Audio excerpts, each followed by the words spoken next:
Jimbo's Garage. Good afternoon, everyone. Welcome back to Jimbo's Garage. Well, today's video we're going to be making some brackets for some 6x6 wood posts. Now, you know, I get a lot of different brackets all the time for patio covers, and all of them are different. All the engineers, architects, they're always different, and everyone's got their own idea how things need to be built.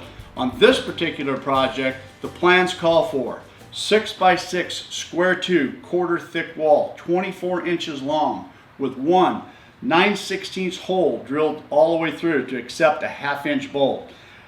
1.5 by 1.5 by 1/8 of an inch thick angle iron, 4 inches long, tack welded to the opposing side of where the holes are, because these the angle iron is going to be removed later, and these angle iron is going to be used to just support these brackets while they're being held on the form prior to the concrete being poured.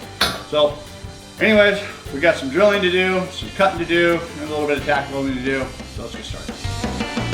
Alright, so here's the 6x6 by quarter thick wall square tubing. I got this, I had them pre-cut at my metal supply store, and you can see that they just cut them off with a bandsaw, and things are really kind of sharp and jagged. So the first thing I want to do is get my my grinder with my flap disc, go around the inside and the outside. And the reason why I'm doing this, obviously, is while I'm building and constructing this, these things are really sharp, and I just don't want to hurt myself, nor do I want the person that's going to be handling it after me hurt themselves on it as well. You can see that the angle grinder with the flap disc gets to the inside and the outside, cleans everything up, and makes a nice soft edge all the way around, and so there's no threat of getting hurt. The next thing is I've got one 9/16 hole that's got to go through the 5 inches down from the top right here, and you can see that's what I'm doing. Just measuring 5 inches down, I'm finding the center, and I'm taking my center punch right here and marking that.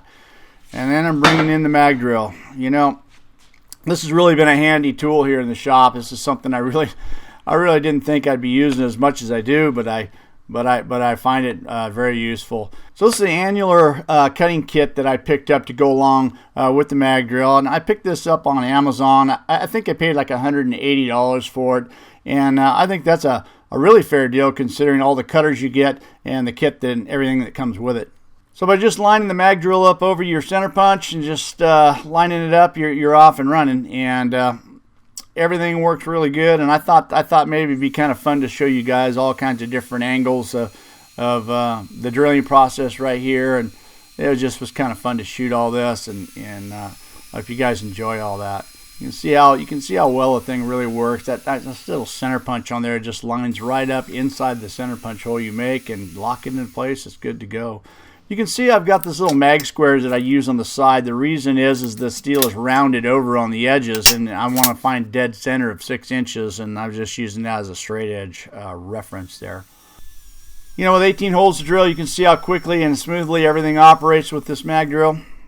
Now there's all kinds of different mag drills out on the market. This has been really good for me. I've enjoyed this, and it's working out well.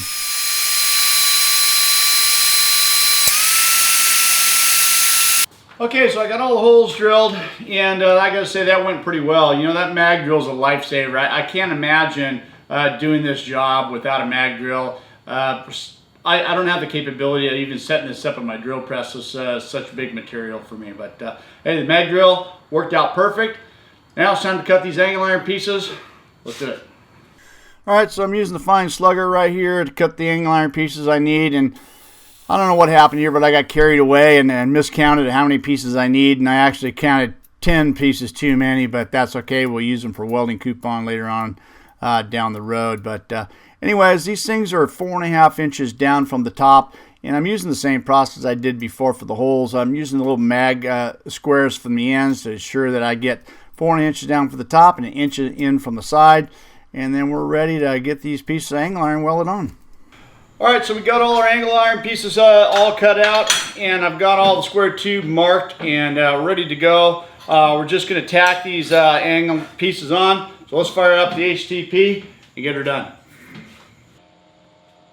Alright, so the first thing we're going to do is we're going to come in here and we're going to select what we're going to be using. I'm going to be using just standard MIG 30 thousandths, so we're just going to bump that up to there. And then the metal thickness right here, we're just going to bump this thing right on up to 120 thousandths. And we're going to go. There it is, 433 inches a minute and 21 volts. Let's do it. All right, so this is the last part of this little project right here, is getting these pieces of angle iron welded on. And you can see that I'm just using a mag square to hold them in place while I put the 2 tack welds on each end. These pieces of angle iron are going to be knocked off later. These things are only tacked on. They're going to be held in position while the concrete's being poured to hold these in place. And then once they're in place, then they'll be knocked off. So I'm just welding them all together right here. And I can't say by having the right tools to do the right job, it really makes things work a lot easier. Now, you see me using this mag square right here, and I've got several different sizes of these, from small ones to bigger ones to different brands and makes and manufacturers. You know, Stronghand makes a really great product. I just recently picked up a couple of different sets of corner mags and smaller mag squares as well. You know, having the right tools for the right job really helps out, all the way from the mag drill to the annular cutter to the welder itself. The HTP Pro Pulse 200 is no exception. Everything worked out really well, and it helps with fabrication if you have the right tools. Okay, there it is. All 9 column brackets are complete. It wasn't really too much to this. A little bit of drilling and a little bit of tack welding with the angle iron here and some cutting. All in all, it was a fun project.